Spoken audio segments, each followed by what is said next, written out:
The classic Sonic era. This vibrant and fruitful period in the early to late 90s is looked back upon fondly by many people, likely due in part to the simple yet diverse cast of characters. Now everybody knows Sonic, Tails, Robotnik, Knuckles, and Amy, and a lot of people even know about the Chaotix. This is especially due to their reappearance in Sonic Heroes. And now even more people know about the previously obscure Mighty and Ray, due to their playable reappearance in Sonic Mania Plus. These characters are all iconic and great, but there's someone that I think is highly underrated and that was once set to play a major role in the franchise, yet unfortunately faded into obscurity nonetheless. This character is the one and only Fang the Sniper.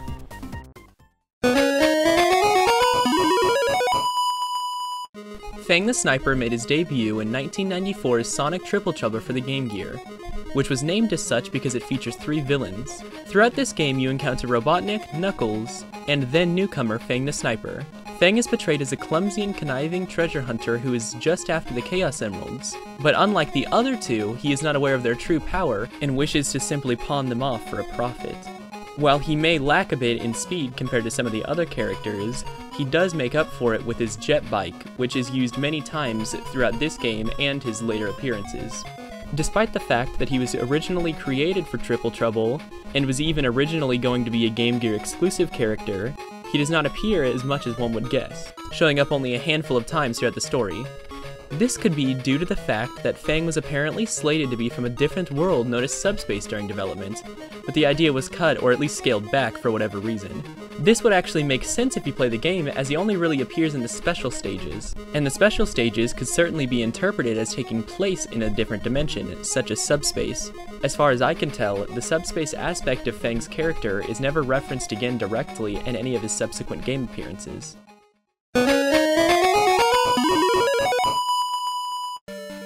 Fang's next appearance was also on the Game Gear, in Sonic Drift 2.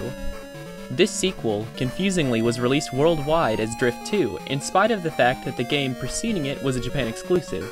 Sonic Drift 2 is an interesting game, to say the least, in no small part due to the wide range of classic Sonic characters on display here. The roster here is pretty comprehensive as far as Sonic characters that appeared in Sonic games go, only really lacking Mighty and Ray, which, believe me, is not an oversight unique to this title. The game features Sonic, Tails, Knuckles, Robotnik, Metal Sonic, Amy, and you guessed it, Fang. Since this is a kart racer, Fang is sporting his signature bike, now known as the Marvelous Queen, which appeared with him in his debut. Unfortunately, there's not much to this game as it is just an 8-bit portable kart racer, and as such there's not really much to dive into lore-wise. But do take note of the fact that Fang is put in there alongside the other big classic Sonic characters of the time.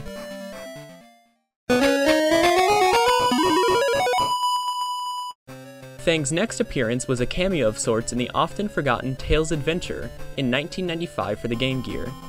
This was in the form of an item called Fang. This item makes it so enemies drop more rings, which is a pretty apt ability given the fact that Fang is a treasure hunter after all. A bit of a side note, this game's actually really great. It's quite the oddball in the Sonic series, and I might do a video on it in the future.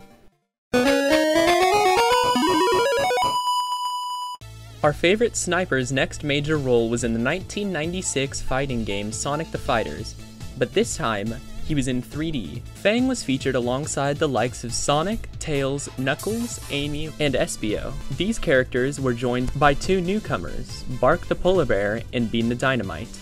This is the first 3D appearance of all of these characters. No, you don't count Sonic 3D Blast. And is also the point where Fang was given his now signature pop gun, which shoots quarks.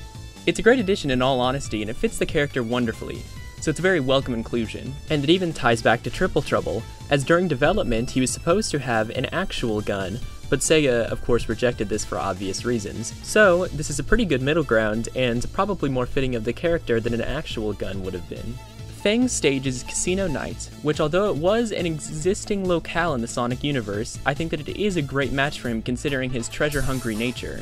Although his moves are nothing special, they do fit the character well, and they do a good job of portraying his characterization within his moves. This once again supports the notion that Sega must have considered him, at least in some part, to be part of the main Sonic lineup at the time.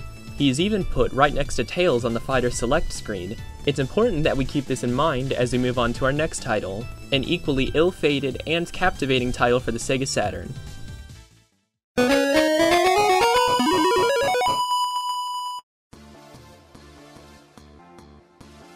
Now where do I even begin with this one? Extreme deserves a video all its own, but I will try to make an excruciatingly long and agonizing story short. Sonic X-treme was supposed to be the killer app for the Saturn and Sonic's big jump into 3D, but the development was fraught with issues. Many developers worked on it, and it was scrapped and restarted at many different points, eventually leading to a developer essentially living at the office and almost dying due to the game. The game was set to have a boss engine separate from the engine used in the main levels, developed by Christina Coffin. There were several known bosses, including Metal Sonic, as well as some new additions like the Emerald Cat, Flame Falcon, and Mechamite. These were supposed to also be joined by Fang. Several images of the Fang boss fight exist. You may notice that he is portrayed as very large. This is not due to some change in his character, but was due to the simple fact that from a game design standpoint, they realized that this was supposed to be Sonic's first jump into 3D. Alright, now Sonic's back, but with the Saturn, and it's called Sonic X-treme. This is the blue dude with the attitude going 3D this year. Really? Sonic hasn't had a game for 2 years, and this year he's on all 6 platforms. Now Sonic is full 3D. You see all sides of him like nothing you've ever seen before.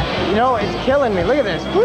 No, look at the reflections. Look at that character. That boss character is amazing. They really did a good job with this one. This is going to be hot for the holidays. It's a must-have. So it's the first Sonic to make it on the Saturn, actually, isn't it? Absolutely. It's the first Sonic for the Saturn. It's the first time he's 3D. So they figured it would be best to make the targets big and clear and easy to hit.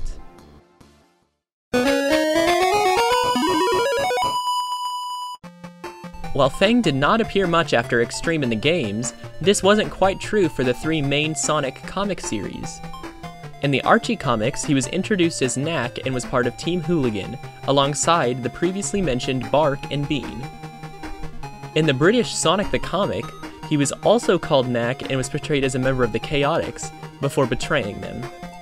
He also apparently had a gadget that would shrink him and other objects in size that he used to commit theft alongside the character Grimer? Yeah, I don't know.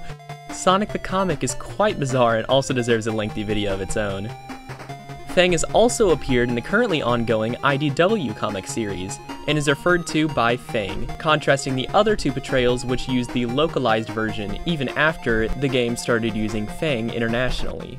His personality here is pretty much what you've come to expect, and it's nice to have that consistency.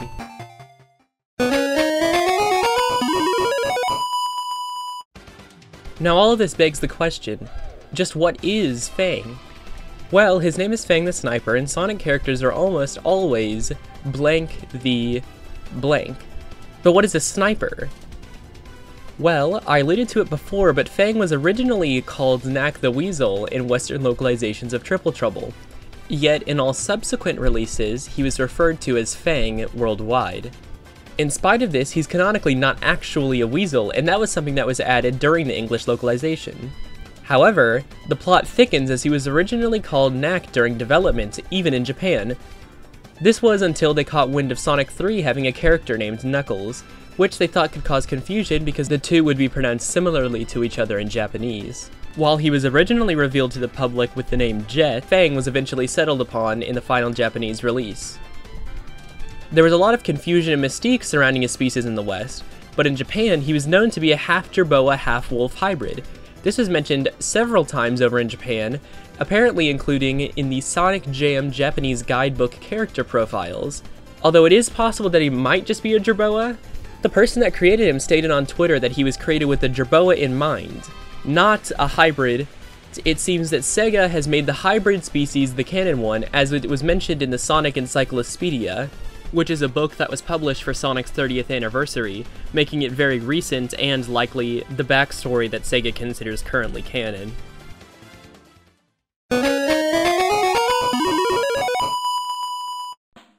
Following X-treme's untimely demise, Fang was scantily seen in the Sonic series again, only really appearing in cameos. He showed up on a missing poster in Sonic Generation, and as an illusion in 2017's Sonic Mania, even with his iconic pop gun. Curiously, he might be canon in the modern Sonic universe. The Sonic and the Secret Rings interactive comic DVD that was a Target exclusive makes mention of him.